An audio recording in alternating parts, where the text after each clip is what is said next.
ایک بہت بڑی کامیابی تھی پاکستان کی کہ ان سب کو اکٹھے کر لینا.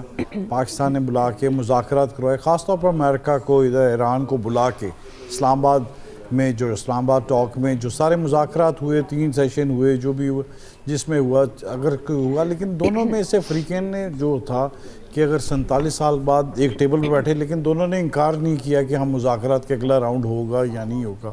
ظاہر ہے اس پر بیٹھ کے بات چیت کریں گے, ہر بات اپنی منوانا چاہ رہے تھے, لیکن یہ چیز ہے کہ امریکہ نے دیکھ لیا فضائی حملے کر کے, سمندری دیکھ لیا, زمین پر بھی جا کے حملہ کرنے کی کوشش کر کے دیکھ لیا کہ اس کو کسی صورت میں بھی کامیابی حاصل نہیں ہوئی. اب ظاہر ہے وہ اس پر دیکھ رہا ہے کہ پریشر ڈالنے کی کوشش کر رہا ہے. اب دیکھ رہے ہیں اب اسٹریٹ ہارمز کے جو ہے کہ ناکہ بندی کرنے کی وجہ سے اس کو پتا ہے کہ 109 ارب ڈالر کی ان کی امپورٹ ایکسپورٹ ہے, اور جی ڈی پی کا 24% جو ہے, جو ان کا شیئر ہے, وہ کسی طریقے پریشر ڈال کے ان پر چاہ رہا ہے کہ آئل کی ان کی سپلائی بند کر کے اس طرح کی کر کے ان کو لے کے آئے, اور ان سے دوبارہ جو سے مذاکرات پہلے کیے ہیں اب ان کو کسی طریقے لے آئیں اور ان کی بات مانی جائیں, اس میں ٹرمز اینڈ کنڈیشن امریکہ کی مانی جائیں, جس پر ایران پہلے بھی نہیں مانا.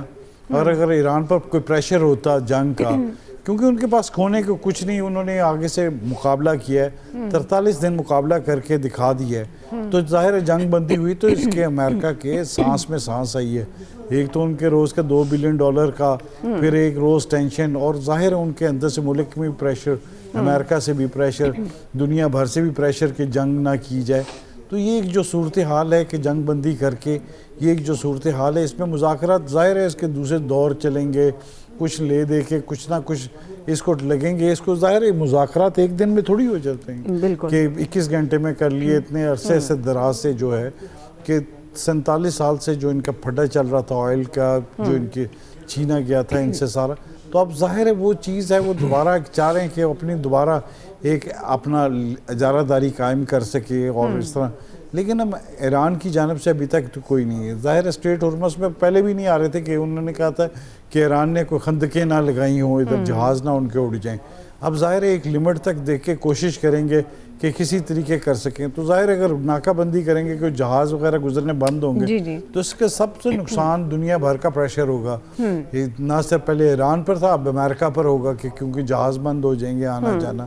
تو یہ تمام صورتحال ہے. امریکہ کو سوچنا چاہیے کہ اس میں ضد بازی میں آنے کی بجائے بیٹھ کے سیدھا طرح سمجھے, اور جو بھی ہے ایران کی بھی جو چیزیں ہیں ان کو بھی کسی طریقے مانے اور مان کے اس مسئلے کو حل کرے اور دنیا کو سکون سے رہنے دے, تاکہ کیونکہ ہر ایک ملک افیکٹ ہوا ہے. اب ہر ملک سوچ رہا ہے کہ اس میں جو غلطیاں ہیں وہ کس کی ہیں. ظاہر ہے امریکہ کی جانب سے ہے کہ وہ یہ ہے کہ ایران بس اس بات کو مانے کہ اس کو ہار ہوئی ہے, لیکن ایران نے اس چیز کو نہیں تسلیم کیا, جس کے بعد اس کی ایک مرتبہ پھر ایک اس کو شرمندگی کا سامنا کرنا پڑ رہا ہے کہ سپر پاور کہاں گئی.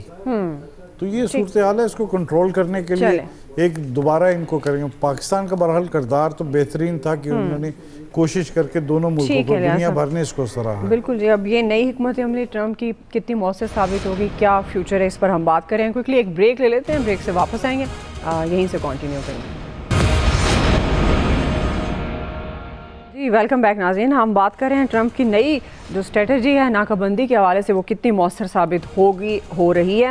فیصل صاحب, ابھی جیسے صدر ٹرمپ کا بیان بھی آیا ناکہ بندی کے بعد کہ ایرانی بحریہ کو مکمل طور پر تباہ ہو چکی ہے, تو آپ کے خیال میں یہ کیا اسٹریٹجی مؤثر ثابت ہوگی؟ یہ امن کی طرف جو بڑھنا ہے اس کی طرف جا سکیں گے؟ خاص طور پر اب ظاہرہ 2 ہفتے کا سیز فائر ہے, اب آگے کیا سچویشن ہوگی اس پر بھی ظاہرہ غور و فکر ہو رہا ہے. لیکن آپ کو کیا لگتا ہے کیا پھر دیکھا جائے گا ایران امریکہ مذاکرات کا مستقبل؟ فیصل صاحب. شاید ہی امریکہ کی تاریخ میں جو ہے وہ اتنا کوئی بے بس صدر آیا ہوگا جو روزانہ دلدل میں پھنستا ہی چلا جا رہا ہے, اور یہ نہیں کہ وہ نکلنے کی کوشش نہیں کر رہا, وہ نکلنے کے لیے ہاتھ پیر چلا رہا ہے, لیکن مہارت کی کمی کی وجہ سے اور وہ جو ہے دلدل میں جو داخل ہو جاتا ہے. اس وقت اس صدر کی جو بدقسمتی ہے, نہ دنیا میں کوئی ملک اس کے ساتھ کھڑا ہوا ہے وہاں سے وہاں اسرائیل کے اور تھوڑا بہت دبئی شاید ہو, اور نہ ملک کے جو عوام ہیں وہ اس کے ساتھ جو ہے, امریکی عوام بھی اس کے ساتھ بیچارے کے ساتھ جو ہے وہ نہیں کھڑے ہوئے. ان کو صدر ٹرمپ کو یہ سمجھ میں نہیں آ رہا ہے کہ جنگ سے وہ نکلنا کیسے. نکلنے کی وہ راستہ تلاش کرتا ہے اور وہ اس میں جو ہے پھنس جاتا ہے. اب اس جنگ میں امریکہ کے پاس جو ہے ہارنے کے لیے کچھ نہیں بچا اور ایران کے پاس جو ہے وہ جیتنے کے لیے جو ہے نا کچھ نہیں بچا. اب یہ دنیا نے طے کر دیا ہے کہ کون اس جنگ کا فاتح ہے اور کون اس جنگ میں جو ہے وہ شکست کھا چکا ہے. اب آبنہ ہرمز کو لے لیں. آبنہ ہرمز کے بارے میں صدر صاحب جو ٹرمپ کی آخری جو مطالبہ تھا کہ آبنہ ہرمز کھول دو, یہ اس کا مطالبہ ہے, اور خود ناکہ بندی کر دی.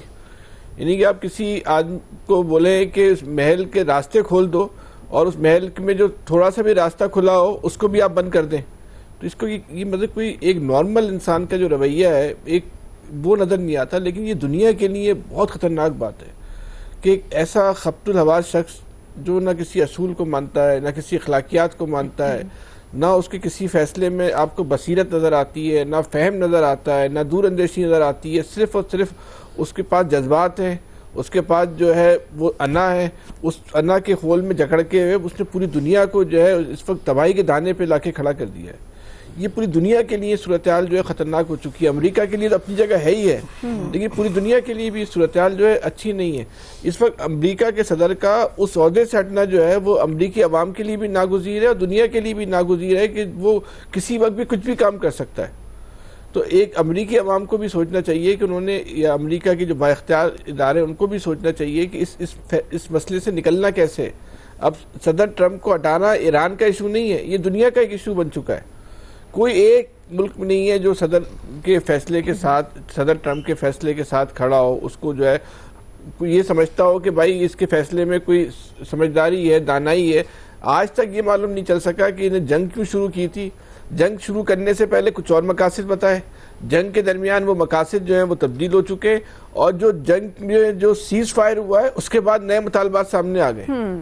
ہر روز یہ ایک نیا مطالبہ لے کے جو ہے وہ سامنے جو آ جاتا ہے. لیکن جس طرح انہوں نے ابھی یہ جو الجزیرہ سے قطر کے حوالے سے جو میڈیا چلا رہا ہے, یہ صرف ایسا محسوس ہوتا ہے کہ امریکہ نے اپنی عزت بچانے کے لیے خبر جو ریلیز کی ہے کہ جو صدر نے اعلان کیا تھا اس پہ ہم نے جو ہے وہ عمل درآمد شروع کر دیا. نظر آتا ہے کہ آج رات جو ہے اس فیصلے پہ ریویو کریں گے, کیونکہ جو چین نے جو ان کو آنکھیں دکھائی ہیں, اگر یہ ایران کی حد تک تو ٹھیک تھا, لیکن انہوں نے دوسرے ملکوں کے جہازوں کو روکنا شروع کیا, اور پھر اگر چین یا دیگر ممالک بھی سامنے آ کے کھڑے ہو گئے تو پھر آپ اس دنیا کو تھرڈ ورلڈ وار سے نہیں روک سکتے. یہ جو صورتحال ہونے جا رہی ہے وہ پھر پتہ نہیں اس کے نتائج اور اثرات کیا ہوں گے. آپ کسی ملک کو, آپ کی لڑائی ایران کے ساتھ ہے, بات سمجھ میں آتی ہے, آپ کسی اور ملک کے جہاز کو کیسے روک دو گے بھائی؟ مطلب کوئی عقل کی بات ہے, کوئی فہم کی بات کرو کہ میں کسی اور ملک کے جہاز بھی یہاں سے نہیں گزرنے دوں گا. تو اس کا مطلب یہ ہوگا جب آپ کسی اور ملک کے جہاز کو روکو گے تو اس ملک کے ساتھ بھی آپ اعلان جنگ کر رہے ہو.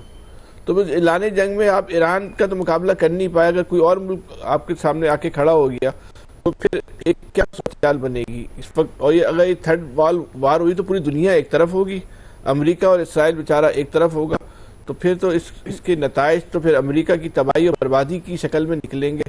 اور امریکہ کے بغیر اسرائیل کی تو کوئی اوقات ہی نہیں ہے. اسرائیل تو جو ہے وہ بالکل ہی فٹ ہو جائے گا. لیکن اسرائیل کی آپ ہٹ درمی دیکھیں کہ اسرائیل کے وزیر اعظم کا یہ ٹویٹ آیا ہے جب نائب صدر امریکہ کے جہاز میں بیٹھے واپسی کے لیے, تو انہوں نے مجھے رپورٹ کیا, یہ انہوں نے لفظ استعمال کیا کہ انہوں نے مجھے رپورٹ کیا, پوری روایت سنائی اجلاس میں کیا ہوا. اور انہوں نے اپنے آگے لکھا کہ رپورٹ انہوں نے اسی طرح کیا جیسے روزانہ کی بنیاد پہ امریکہ کی انتظامیہ مجھے کرتی ہے. یہ اسرائیلی وزیر اعظم کا تمتراک ہے, یہ اس کا غرور ہے, یہ اس کی انا ہے کہ وہ اس طرح سے بات کر رہا ہے کہ امریکہ اسرائیل کو رپورٹ کرتا ہے کہ آج ہم نے آپ کے لیے کیا کیا کام کیے. اس کے بعد پھر اسرائیل کا جو معاملات جو ہے چلتے ہیں. جو کچھ ہو رہا ہے دنیا کے لیے بہت خطرناک ہے, لیکن لگتا ہے کہ آج رات بھی جو ہے وہ خبروں کی رات ہوگی. یہ نہیں پتا وہ خبریں اچھی ہوں گی یا بری ہوں گی, لیکن جس طرح ان کی دھمکی تھی اس میں کیا نئی خبریں آتی ہیں. خبریں برحال جو ہے آج رات آپ سب کو جو نئی خبریں ملیں گی, ہو سکتا ہے اللہ ہمیں نہیں دعا کر سکتے کہ اچھی ملے, جی بالکل اچھی خبریں, بری خبریں بھی آ جائیں. ٹھیک ہے, کوئکلی ناظرین بریک سے واپس آتے ہیں, یہیں سے کنٹینیو کریں.